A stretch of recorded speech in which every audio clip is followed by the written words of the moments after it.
isso eu quero convidar você a abrir a sua Bíblia no livro de Eclesiastes. Eita, meu irmão, minha irmã, se prepare para uma reflexão muito profunda sobre a nossa vida, sobre a sua vida, aquilo que você está pensando, sobre as suas frustrações, né? Muitos de nós carregam muitas frustrações, principalmente aqueles que já passaram dos 40 anos, eu já estou perto dos 60, então imagine, né? Quantos sonhos eu já tive e quantos sonhs eu já precisei enterrar, porque simplesmente eu tive o discernimento que aquilo não era para mim. E às vezes a gente olha e fala, poxa, mas está todo mundo fazendo isso, todo mundo pensando aquilo, mas como dizia, né, a nossa mãe, você não é todo mundo. Então a gente precisa entender aquilo que Deus tem para cada um de nós. E mesmo assim, a gente se frustra achando que a gente seria mais feliz se a gente vivesse aquilo, mas a gente não pode esquecer a palavra de Jeremias, capítulo 29, versículo 11, que diz que o Senhor é quem sabe. E Ele é o Criador. Então, se Ele diz que Ele sabe, é porque, de fato, Ele é quem sabe quais são os melhores planos para você e para mim. E nós precisamos confiar nesses planos do Senhor. Eclesiastes, capítulo 1. Se você não achou Eclesiastes, você abre a Bíblia no meio, vai aparecer provavelmente Salmos, Provérbios, depois Eclesiastes. Eclesiastes, capítulo 1. A partir do versículo 12, nós vamos ler, eu vou ler numa versão que provavelmente está diferente da sua, que a minha versão é uma versão mais nova, que traz o texto mais apropriado aos dias de hoje e facilita muito a nossa compreensão, porque às vezes alguns textos têm um verbo, uma palavra mais difícil, e aqui está bem simplificado, e talvez você estranhe, principalmente quando for para o capítulo 12 de Eclesiastes, mas a gente vai conversando sobre isso. Então, Eclesiastes capítulo 1, a partir do versículo 12, diz o seguinte: eu, o mestre, fui rei de Israel. Então, quem escreveu isso aqui é uma pessoa importante, né? É um rei, né? Oh, glória a Deus, meu irmão, muito obrigado. Você sabe que tem galardão no céu, né? Muito obrigado, meu irmão. Aleluia. Eu, mestre, fui rei de Israel e vivi em Jerusalém. Dediquei-me a buscar o entendimento e a usar a sabedoria para examinar tudo o que se faz debaixo do céu. Descobri que Deus deu uma existência trágica à humanidade. Nossa, mas que palavra estranha! Por quê? Nós vamos descobrir daqui a pouco por que ele está melancólico. Versículo 14: observei tudo o que acontece debaixo do sol e, de fato, nada faz sentido. É como correr atrás do vento. Essa palavra você guarda: correr atrás do vento. Versículo 15: o que está errado não pode ser corrigido. O que ainda falta não pode ser recuperado. Eu disse a mim mesmo: sou mais sábio que todos os reis que governaram em Jerusalém antes de mim. Só foram dois, né? Mas do jeito que ele falou aqui, você percebe que ele é meio exagerado, né? Sou mais sábio que todos os reis que governaram em Jerusalém antes de mim. Tenho mais sabedoria e conhecimento do que eles. Então, me dediquei a aprender de tudo, desde a sabedoria até a loucura e a insensatez. Descobri por experiência que procurar essas coisas também é como correr atrás do vento. Vamos repetir? Como correr atrás do vento. Glória a Deus. Versículo 18: quanto maior a sabedoria, maior é a aflição. Quanto maior é o conhecimento, maior a tristeza. Talvez tenha sido daqui que nasceu aquele ditado popular que diz: aquilo que os olhos não vê, o coração não sente. Porque baseado provavelmente nesse texto, porque quanto mais você sabe, mais você sofre. Agora vamos continuar a partir do versículo do capítulo 2, que diz o seguinte, é a continuação, dessa reflexão dele. Eu disse a mim mesmo, venha, vamos experimentar o prazer. Olha, vamos procurar as coisas boas da vida. Descobri, porém, que isso também não faz sentido. Portanto, disse, o riso é tolice. Do que adianta buscar o prazer? Depois de pensar muito, resolvi me animar com vinho, com bebida. E quanto ainda buscava sabedoria, apeguei-me à insensatez. Não é a sensatez, é a insensatez. Assim procurei experimentar o que haveria de melhor para as pessoas em sua curta vida debaixo do sol. Dediquei-me a projetos grandiosos. Construindo casas enormes, plantando belos vinhedos. Eu fiz jardins e parques, e os enchi de árvores frutíferas de todas as espécies. Construí açudes para juntar água e regar meus pomares verdejantes. Comprei escravos e escravas, e outros ainda nasceram em minha casa. Tive muito gado, rebanhos, mais do que todos os que viveram em Jerusalém antes de mim. Juntei grande quantidade de prata e ouro, tesouros de muitos reis e províncias. Contratei cantores e cantoras e tive muitas concubinas.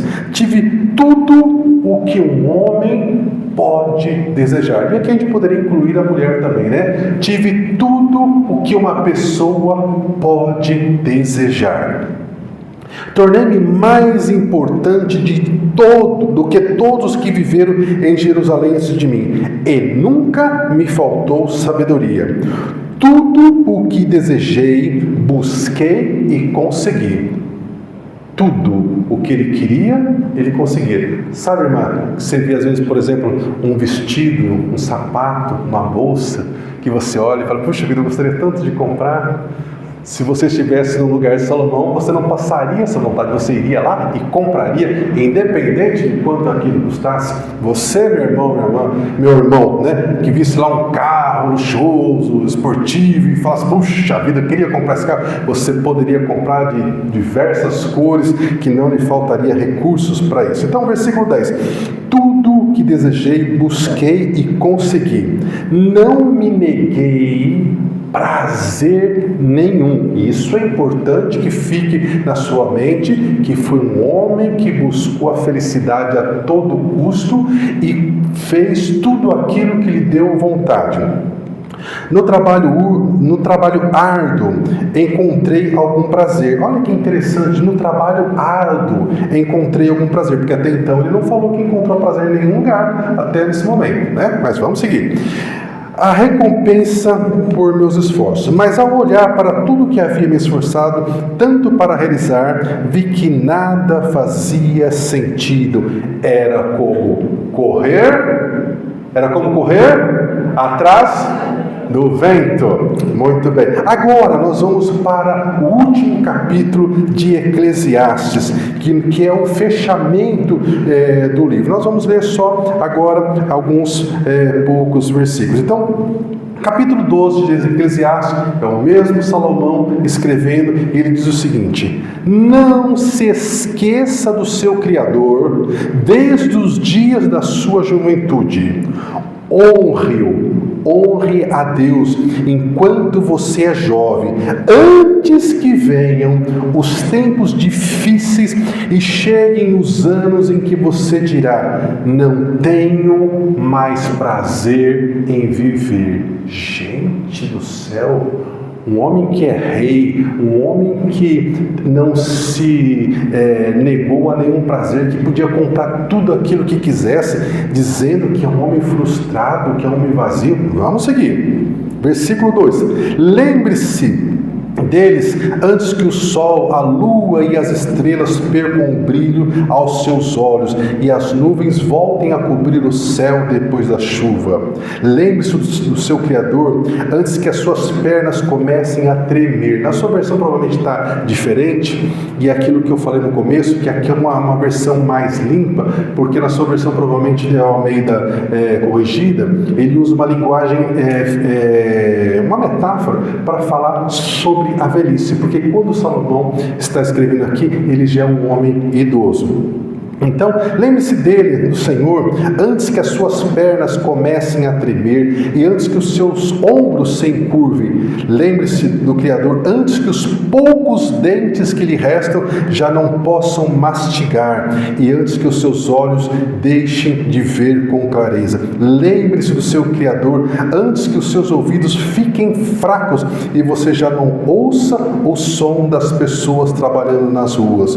Hoje você levanta com o primeiro canto dos pássaros, mas um dia não ouvirá mais isso. Lembre do seu Criador antes que venham o medo de cair e se preocupe com os perigos nas ruas, antes que os seus cabelos fiquem brancos como a amendoeira em flor e você se arraste como um gafanhoto prestes a morrer e antes que você perca o desejo, o prazer.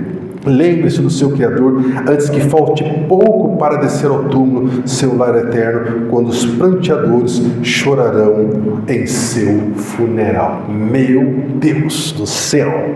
Se a gente fosse fazer uma análise psicológica do estado emocional do Salomão, a gente iria dizer para ele: meu irmão, você precisa de cuidados urgentes, porque o seu estado emocional é lastimável. E de fato, é lastimável.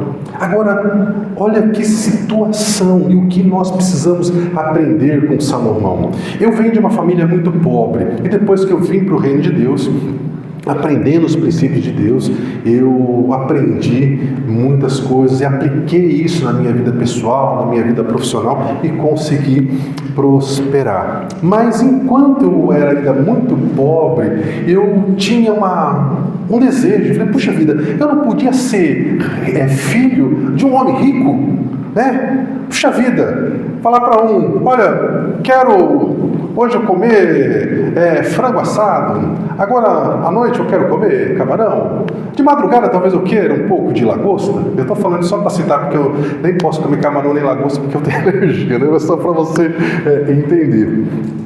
Eu quero viajar, quero ir para um outro país, eu quero comprar umas roupas bonitas, né? Não posso fazer nada disso. Eu me lembro de uma época que eu só tinha uma calça jeans e eu estava sentado na praça da cidadezinha, porque lá no século passado, no final de semana a gente ia para as praças, né? Quando a gente era solteiro, a gente sentava nas praças, as moças ficavam rodando ao redor da praça e os rapazes ficavam lá sentados, né? Vendo lá quem tinha misericórdia de olhar para a gente para tentar uma possibilidade de um namoro. E eu lembro que eu estava sentado nessa praça e eu olhei para minha calça no meio da perna. Ela gastou, ela nem rasgou, ela gastou de tanto que eu usava aquela calça. E eu falei: meu Deus, é a única calça que eu tenho. E ela gastou, não vai dar nem para costurar. Meu Deus, mas que miséria, né? Mas Salomão, meu irmão, minha irmã, ele nunca vai saber na vida o que é ser pobre, né? Tem até um ditado que fala assim: um dia eu fui pobre, não lembro mais, né? Salomão nunca teve essa experiência. Ele era rei, ele era filho de rei, o filho do Salomão também foi rei, e ele foi um homem que o dinheiro parece que dava em árvore, né? Então, ele chegou o momento de assumir o trono. Numa noite, ele tem um sonho, e daí a importância de você dormir na hora certa, meu irmão? Porque de repente você está para ter um sonho aí que o Senhor vai falar com você, e você está lá, né, com insônia. Então dá um jeito de acalmar os seus pensamentos aí, para você poder dormir. Talvez seja desse jeito que Deus vai falar com você. Ele dormiu, e Deus falou com Salomão e diga: Salomão, peça o que você quiser e eu vou te dar. Olha, Jesus amado, se Deus falasse isso para você, o que você ia pedir? Eu ia fazer uma lista, né? Mas Salomão disse: Senhor, eu sou jovem, eu não sei governar o seu povo, Me dê sabedoria para que eu possa ser um bom rei. Olha só. O menino tinha futuro, não tinha? E Deus se agradou do pedido dele, e além da sabedoria que Salomão pediu, Deus lhe deu ainda mais riqueza, mais prosperidade, e ele se tornou famoso. E o primeiro teste de sabedoria chegou logo cedo. E eu me lembro que eu estava numa aula de direito, e o professor, que era um juiz, ele usou esse exemplo de Salomão para explicar aquilo que ele estava mencionando. Então, logo que Salomão assumiu o trono, duas mulheres que moravam na mesma casa, elas estavam grávidas, e uma teve um filho, e a outra, 3 dias depois, ela também teve um filho. Numa noite, uma dormiu sobre o bebê, e o bebê morreu, provavelmente, asfixiado. E ao longo da madrugada, essa mulher acordou, viu que o bebê dela estava morto, ela foi lá, pegou o bebê dela, colocou no lugar do outro bebê, pegou o bebê vivo e ficou com ela. E quando amanheceu, as duas mulheres acordaram e começou a discussão, porque a mãe viu que o bebê que estava com ela morto não era o filho dela, porque a mãe conhece o seu filho. E a situação chegou num grau de dificuldade que ninguém dos juízes conseguia resolver a questão. Lembrando que na época não tinha exame de DNA, não é verdade? Então levaram a questão para o próprio rei Salomão, jovem ainda, para que ele desse a sentença do que deveria ser feito. E ele pegou e pediu para chamar as duas mães vieram, trouxeram a criança, e as duas mães começaram a explicar a mesma história. Uma disse que o filho era dela, o outro também falou que o filho era dela, e Salomão então, sentado no seu trono, mandou os guardas trazerem uma espada. Os guardas trouxeram uma espada, ele mandou deitar a criança na mesa e disse: eu vou mandar passar a espada na metade da criança e vou entregar metade para uma de vocês e a outra metade para outra mulher. E assim nós resolvemos essa questão. E aí, uma das mulheres, que se dizia mãe, disse: isso mesmo, se não vai ficar comigo, também não vai ficar com ela. E a outra mulher disse: rei, por favor, não faça isso. Entregue a criança para ela, deixe que ela fique com a criança. Não faça isso, rei, por favor, por misericórdia, deixe a criança com ela. O rei disse: já sei quem é a mãe. E entregou o bebê para aquela que não queria que matasse o bebê. E a fama de Salomão cresceu, ele se tornou então o mais sábio do seu tempo. E não apenas o mais sábio, mas também o mais rico e o mais poderoso. Então, nós precisamos imaginar que esse homem jamais seria um homem frustrado. Acontece que entre tantas realizações que nós lemos, que ele mesmo disse que fez, uma das grandes construções, talvez a maior construção de Salomão, foi ter construído o templo que leva o nome dele, o Templo de Salomão. E quando o Templo de Salomão foi inaugurado, por dentro ele era completamente revestido de ouro. Então ele era uma obra bonita por fora e ele era de um valor incalculável por dentro, porque as paredes eram todas revestidas de ouro. E no dia da inauguração, o Senhor novamente falou com Salomão, e aí nós temos esse relato em 2 Crônicas, capítulo 7, e a gente gosta inclusive de recitar naquela parte que diz que se o meu povo, que se chama pelo meu nome, se humilhar e orar e se arrepender dos seus pecados, e eu verei.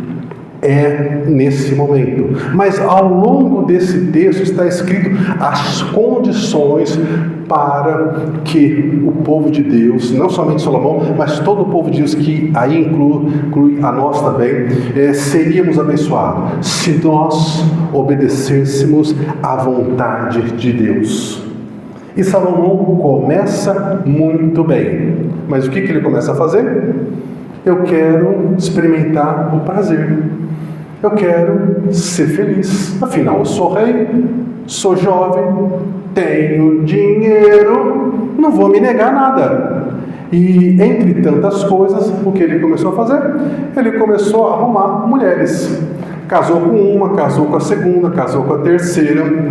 Resumindo, ele se casou com 700 princesas.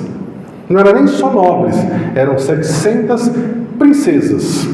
Ele ia lá, num determinado reino, fazia um acordo político e casava com a filha daquele rei. E além das 700 princesas, ainda mais 300 concubinas. E havia uma orientação desde a época de Moisés, que o povo de Deus não deveria se casar com mulheres que não tivessem a mesma fé. E a gente traz isso para o Novo Testamento, quando a gente fala que a gente não deve se unir a um jugo desigual. Então imaginem vocês que 700 mulheres de diversos países, mais 300 concubinas, estamos falando de 1000 mulheres, que eram idólatras, que acendiam incenso, que faziam ofertas a outros ídolos, a outras coisas. E Salomão então começou a ter o seu coração pervertido, desvirtuado por causa dessa influência dessas mulheres.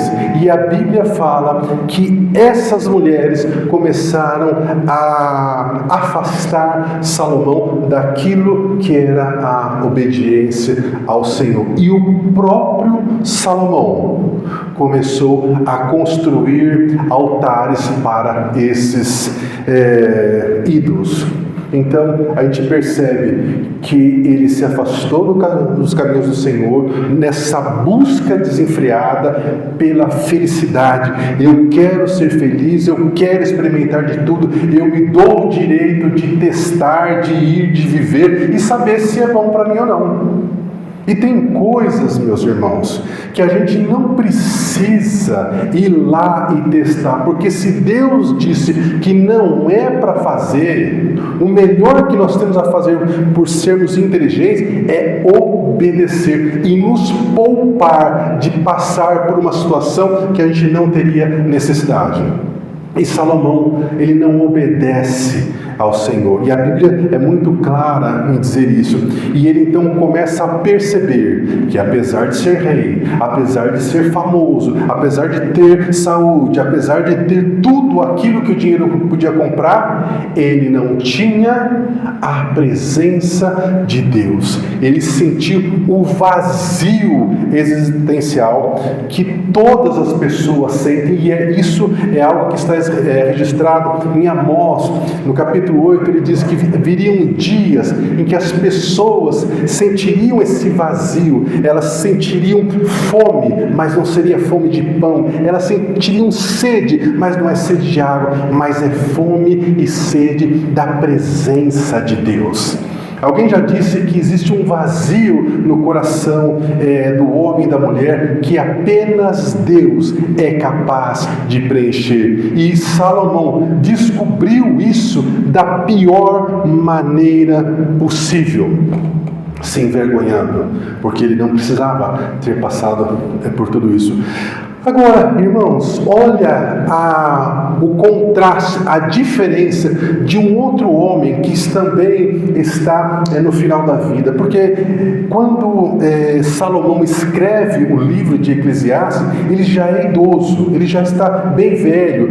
Alguns acreditam, inclusive, que ele se converteu, desse desvio que ele teve ao longo do caminho e tornou a obedecer ao Senhor até por aquilo que está escrito em Eclesiastes no capítulo 12. Então, Salomão, quando escreveu o livro de Provérbios, é jovem, quando escreveu Cantares, estava na flor da idade, mas quando escreveu Eclesiastes, ele era um homem idoso e amargurado. Agora, se nós pegarmos um outro homem no final da vida, homem de Deus também, que também está prestes a morrer, e compararmos, nós vamos ver a diferença brutal entre um que está amargurado e o outro que está realizado. Quem que é essa pessoa? Apóstolo Paulo. O apóstolo Paulo, ele tinha um futuro também muito promissor. Ele também vem de uma família rica, claro que não se compara com Salomão, mas ele vem de uma família abastada e tinha um futuro promissor. Mas um belo dia aconteceu com Paulo aquilo que aconteceu comigo e com você. O Senhor teve misericórdia, abriu os nossos olhos, se revelou a nós e nos deu uma missão.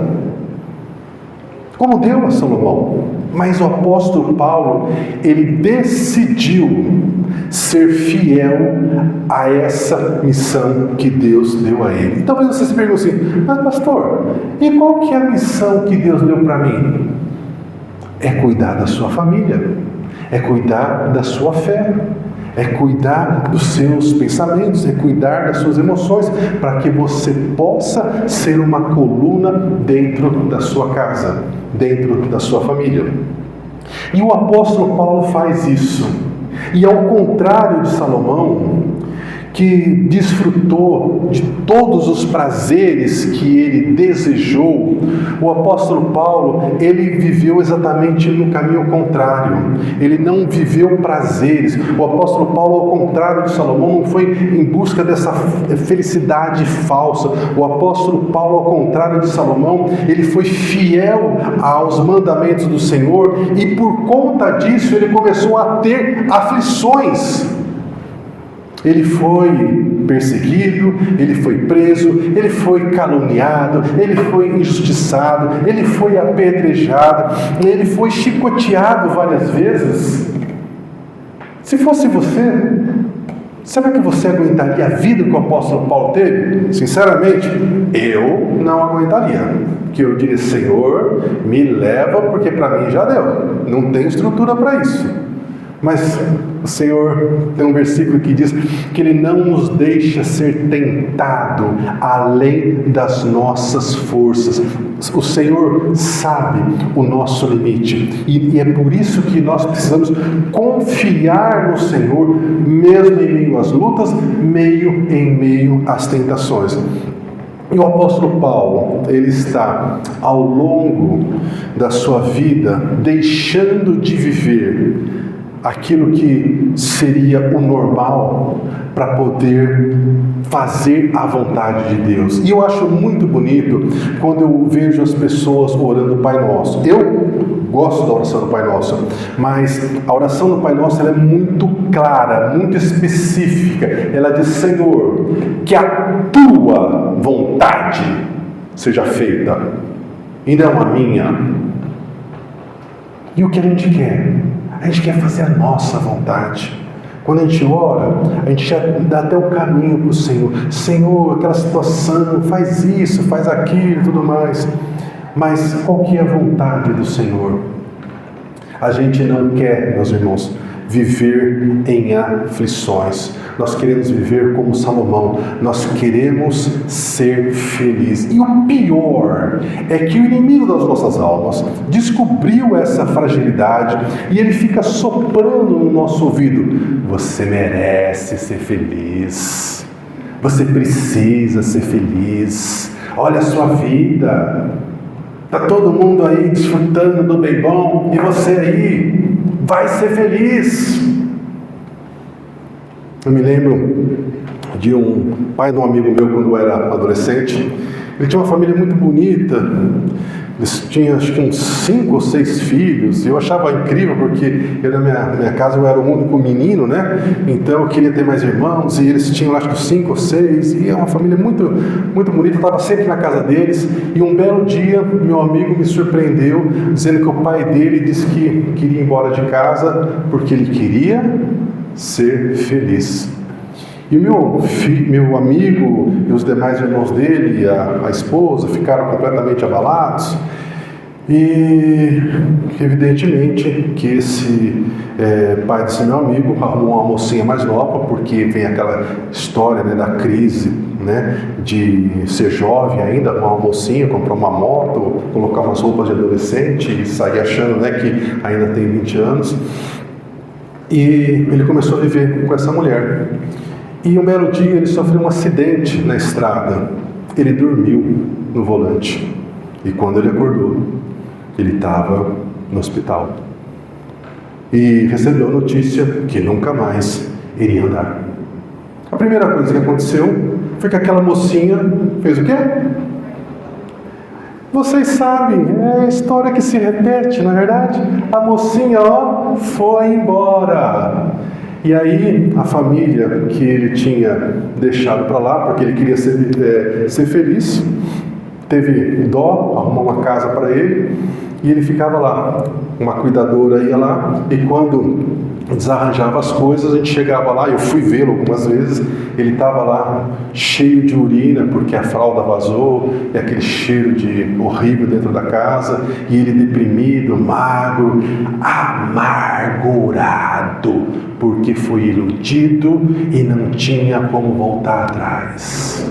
Sabe, meus irmãos, no nosso meio evangélico, tem duas correntes teológicas que são muito interessantes.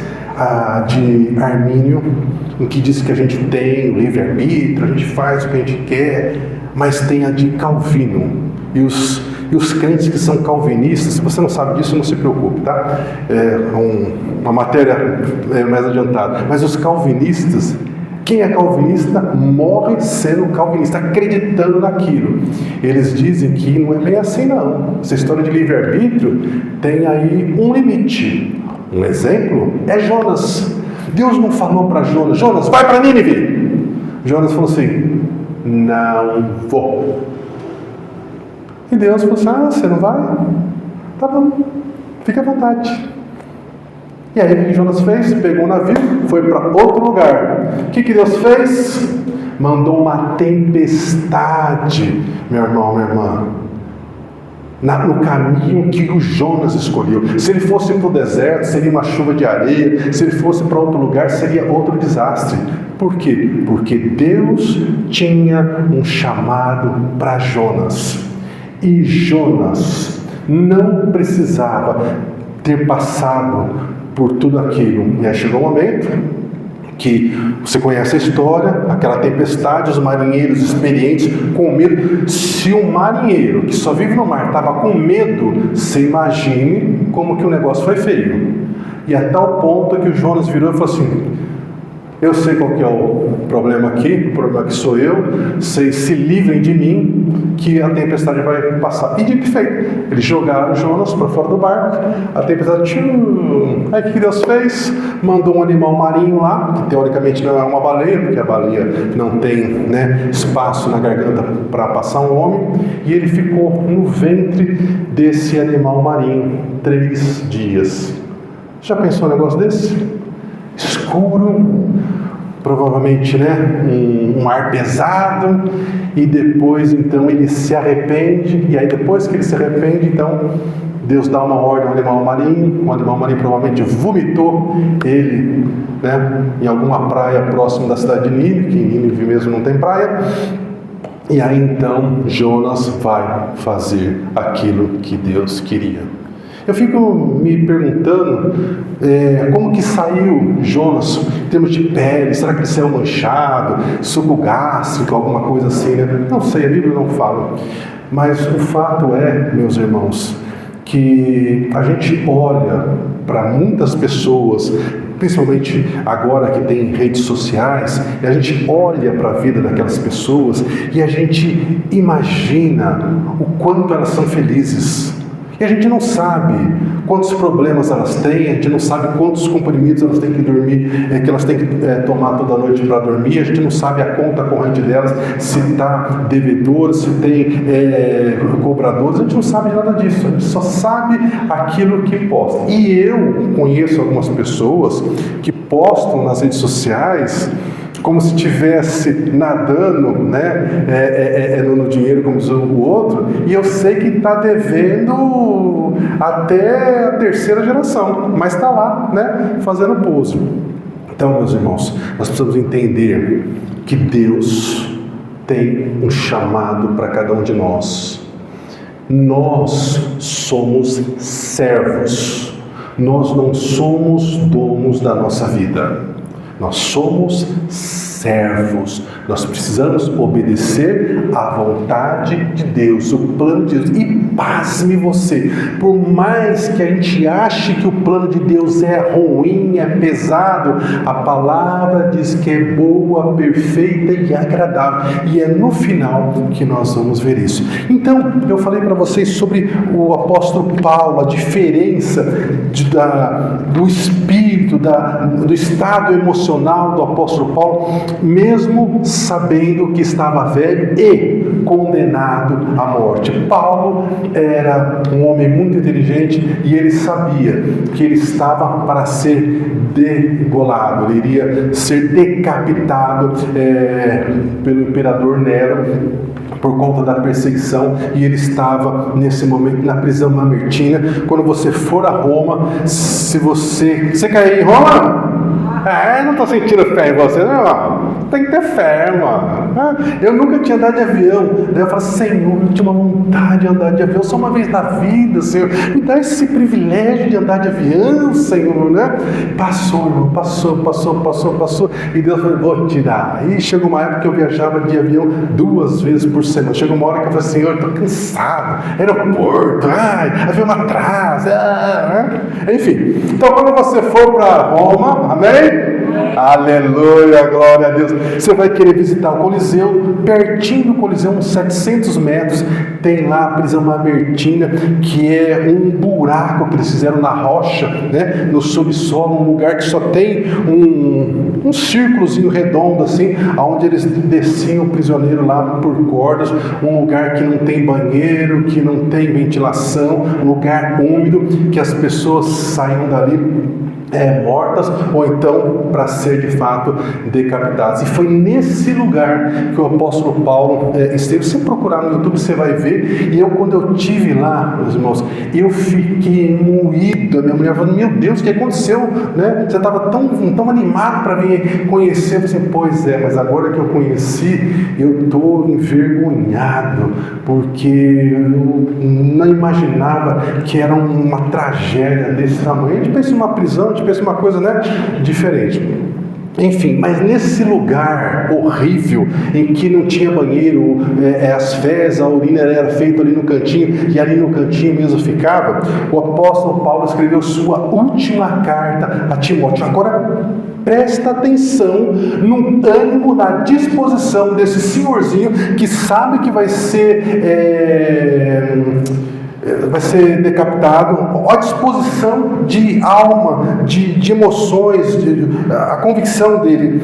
A segunda carta de Timóteo, capítulo 4, versículo 5, ele diz, Timóteo, que era um filho espiritual dele, seja sóbrio, meu filho, seja equilibrado, em tudo sofre as aflições. Olha, ele Paulo, está em aflição, porque vai, né, já foi condenado à morte, mas ele está dizendo, sofre as aflições, em outras palavras, não vai em busca dessa felicidade falsa, dessa coisa do inimigo, sofre as aflições, faça a obra de um evangelista, cumpra o teu ministério, porque eu sei que o tempo da minha partida está próximo. Posso falar, partida aqui, né? É ir para o céu.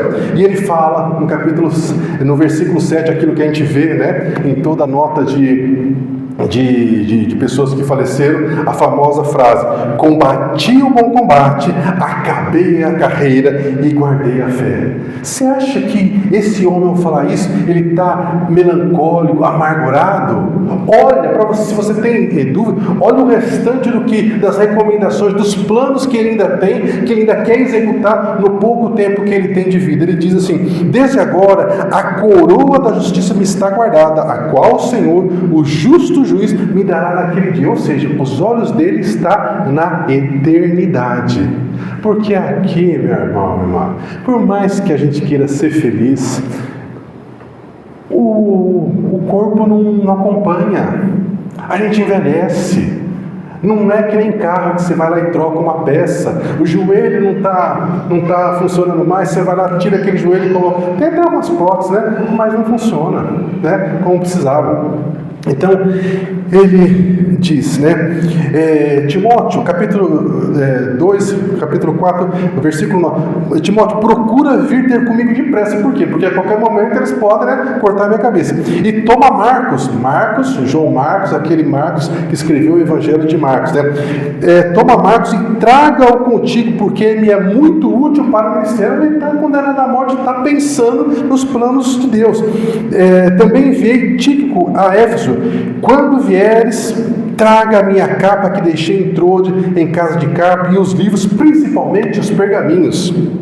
Então, Paulo está velho, está condenado à morte, mas ele tem uma convicção: enquanto eu estiver aqui, eu vou estar vivendo para fazer aquilo que Deus me chamou para fazer. Então, no meu caso, no seu caso, qual que é o plano que Deus tem para mim e para você? A gente não vai ser como Paulo, a gente não vai ser como Salomão, mas nós temos um pequeno reinadozinho para cuidar, que é a nossa família. Meus irmãos, é terrível fazer essa reflexão e entender que eu e você não fomos chamados para ser felizes. Olhe isso na Bíblia, coloca no chat GPT, peça para a inteligência artificial, né, descobrir se tem na Bíblia algum momento escrito: olha, você vai ser feliz. Não, o que Jesus disse: você vai ter aflições, plural, não é uma aflição, plural. Eu tenho um amigo que ele fala assim: nossa, é impressionante, né? Termina um problema na vida da gente, já começa a outra. Por quê? Porque o nosso mundo não é governado por Deus. A vontade de Deus não é feita no nosso mundo como é feita no céu. Nós somos governados por homens, nós somos influenciados pelo mundo espiritual, pelo inimigo. Olha o que está acontecendo no mundo. Depois de um Covid, era para ter guerra? Era para ter tanta discussão, tanta intriga, tanta divisão? Nós não deveríamos estar unidos? Não, porque a nossa natureza não é assim. Então, meu irmão e minha irmã, se você sair daqui e não lembrar de mais nada do que eu disse hoje, primeiro que vai estar gravado, você pode rever no YouTube, ok? Mas quero deixar uma historinha para você. A historinha da pessoa que foi reclamar com Deus porque a cruz que ela carregava era muito pesada. A cruz representa aqui os problemas, as dificuldades da vida que ela tinha, né? Que pode ser vida financeira, falta de saúde, problema no relacionamento com filhos, pode ser o que você quiser, aquilo que for uma cruz. E ela ficou: Senhor, minha cruz é muito pesada, eu não aguento mais carregar essa cruz, Senhor, misericórdia. E um belo dia, então, Deus falou para ela: tudo bem, eu vou deixar você trocar a sua cruz. E aí, então, de repente, ela se viu diante de uma sala muito grande, e a sala era redonda, e quando ela entrou nessa sala, ela não via mais porta, não sabia mais por onde ela entrou, e ela viu muita cruz, uma cruz pititica, cruz grande, cruz feia, cruz bonita, de tudo. E ela começou então: agora já sei, né? Vou pegar uma bem levezinha, bem tranquila. Mas a cada cruz que ela pegava, ela via um problema. Tinha a cruz que era muito grande, ela viu uma cruz lá cheia de diamante. Foi lá, era pesada. Viu uma de ouro, nossa, uma cruz de ouro. Foi rápido, era mais pesada ainda. Aí ela falou: não, esse negócio de pedra preciosa não dá certo. Aí viu uma lá que era cheia de flor. Falou: nossa, essa cruz aí, né, tá até charmosa. As irmãs iam gostar dessa cruz. A hora que ela foi pegar a cruz, ela não viu os espinhos que tinha na cruz, ela já tirou a mão. Meu Deus do céu, agora eu entendi porque ninguém pegou essa cruz.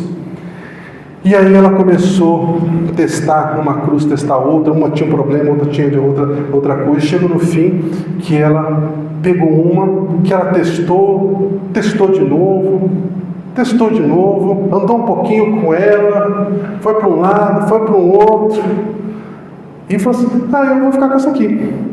Aí o Senhor falou para ela: você tem certeza que é essa? Sim, Senhor, essa aqui está no meu tamanho, está na minha medida. A senhora falou assim: então olha o nome que está nessa cruz. Porque essa foi a cruz que você deixou quando você entrou aqui. Foi a cruz que eu tinha deixado você carregar. É a mesma cruz que você escolheu. Ah, Senhor, agora eu entendi. Então, meu irmão e minha irmã, você tem uma cruz para carregar. Você vai ter sempre uma cruz para carregar. Porque Jesus liberou uma revelação que nesse mundo, eu e você iríamos ter aflições. Então, o que a gente tem que fazer? A gente tem que enfrentar a aflição. Se você fugir de uma aflição, uma outra aflição vai te encontrar. Vamos voltar no caso de Jonas? Para Jonas, ir entregar a mensagem de Deus em Nínive era uma aflição. E ele tinha motivos, porque era um povo terrível. Mas ele não ter ido, a aflição não foi pior? Porque ele tinha que entregar a mensagem para aquele, ele tinha que passar por uma aflição.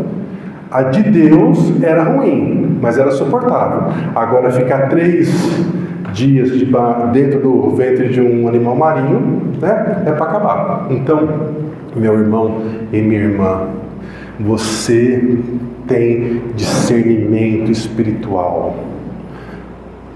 O Espírito Santo fala ao seu coração. Não pense que pelo fato de você estar passando por aflições é porque você está distante de Deus ou porque Deus esqueceu-se de você. É que a gente precisa ter a convicção de como é viver num mundo em que não é governado por Deus.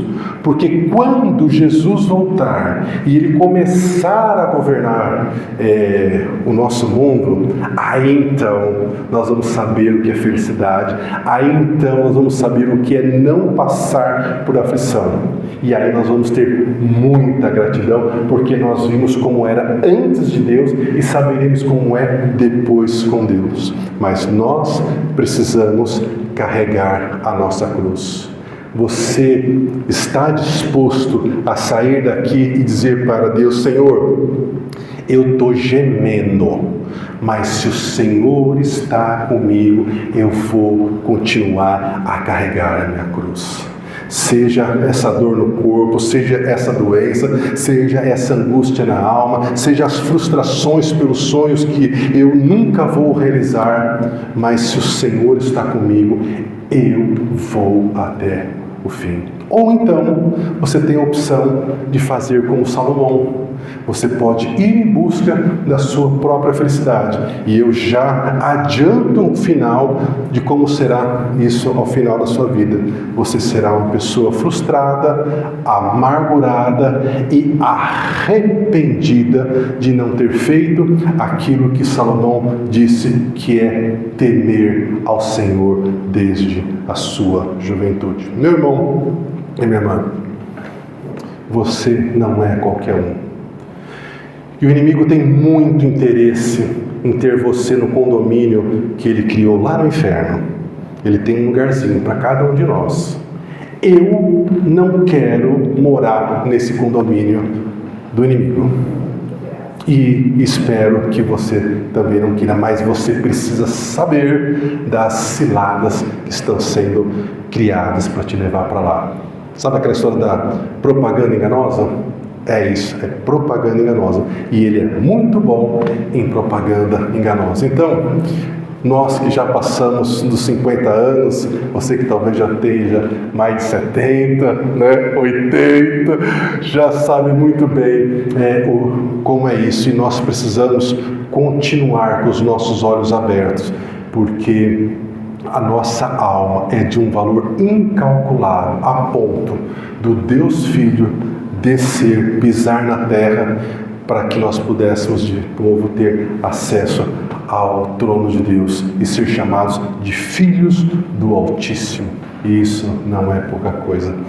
Se o Senhor permitir, um dia nós vamos falar sobre aquilo que vai acontecer depois que o Senhor nos buscar. E é importante que a gente saiba o que virá pela frente, para que a gente não pense que viver é só essa vidinha que a gente tem aqui, de acordar cedo, limpar a casa, trabalhar, pagar conta, pagar boleto, aguentar desaforo, aguentar engolir sapo e viver um dia de cada vez. Não, é muito mais. A Bíblia fala que aquilo que os nossos olhos não viram, os nossos ouvidos nunca ouviram, que aquilo que nunca chegou ao nosso coração é o que Deus tem preparado para você.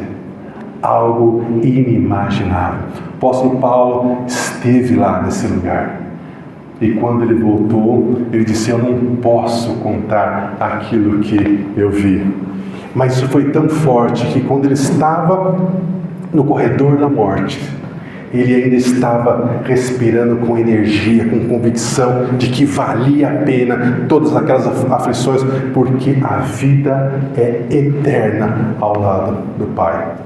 Então, sabendo disso, eu quero convidar você a se levantar. Nós vamos orar para que o Espírito Santo fale ao nosso coração, para que Ele revele os planos que Ele tem para mim e para você, e que nós possamos continuar a carregar a nossa cruz, não se conformando com uma situação, mas tendo a convicção que nós estamos no centro do chamado de Deus, no centro da vontade de Deus, do plano de Deus para mim e para você, que pode parecer pouco, mas quem é fiel no pouco, sobre o muito será colocado. Amém? Pai amado, nós somos gratos pelo seu amor, pela sua graça, pela sua misericórdia, pelo teu Espírito Santo que fala através de nós e nos diz: esse é o caminho. Pai, nós pedimos que o Senhor abra os nossos olhos espirituais, que o Senhor abra o nosso entendimento, para que nós possamos ficar firmes no chamado pelo qual o Senhor nos chamou, para cada um de nós, para cada missão, para cada pessoa que está aqui. O Senhor conhece as dores, as angústias, as amarguras, as necessidades, a doença. O Senhor conhece as aflições. E nós sabemos, Pai, que como nós cantamos, o Senhor tem o escape, o Senhor tem o livramento, o Senhor tem coisas que os nossos olhos jamais imaginaram, mas a nossa carne geme, Senhor, a nossa carne teme, a nossa ansiedade por vezes quer nos consumir, mas nós nos colocamos, Pai, na rocha que é o nosso Salvador, e nós declaramos que nós podemos ter tudo aquilo que a Tua Palavra diz que nós podemos ter, que nós podemos viver tudo aquilo que o Senhor disse que nós podemos viver, e nós podemos, Pai, aguardar com esperança a Sua vinda, porque nós somos filhos, os nossos nomes estão escritos no Teu livro, no livro da vida, e nós não abrimos mão de nada daquilo que o Senhor nos entregou, e nós colocamos nesse momento, Pai, a nossa família diante de Ti. Pai, nós colocamos diante do Senhor aqueles que estão com problemas, aqueles que estão com dificuldades, colocamos diante do Senhor, Pai, aquelas pessoas que ainda não Te conhecem, que resistem ao Teu chamado. Pai, a Tua Palavra declara que o Senhor está à porta batendo, e da mesma forma, Pai, que o Senhor fez aquele filho pródigo cair em si, nós pedimos que o Senhor faça com que as pessoas da nossa família que ainda não se renderam ao Senhor, que elas caiam em si e que elas se rendam ao Senhor, que os nomes delas possam ser escritos no livro da vida e que elas possam viver tudo aquilo que o Senhor tem para elas. Pai, nós pedimos também sobre os irmãos da congregação, aqueles que estão enfermos, aqueles que estão com problemas financeiros, Pai, que o Senhor os alcance, que o Senhor os abençoe e que eles eles possam, ao longo dessa semana, mais uma vez sentir-se debaixo das tuas asas, e que o teu grande amor, a graça do Senhor Jesus e as consolações do teu Espírito Santo estejam com o teu povo, hoje, sempre e eternamente. O povo de Deus diz amém, glória a Deus. Tenha uma semana de vitória em nome de Jesus. Se o Senhor não voltar, domingo que vem nós estaremos aqui, amém? Glória a Deus.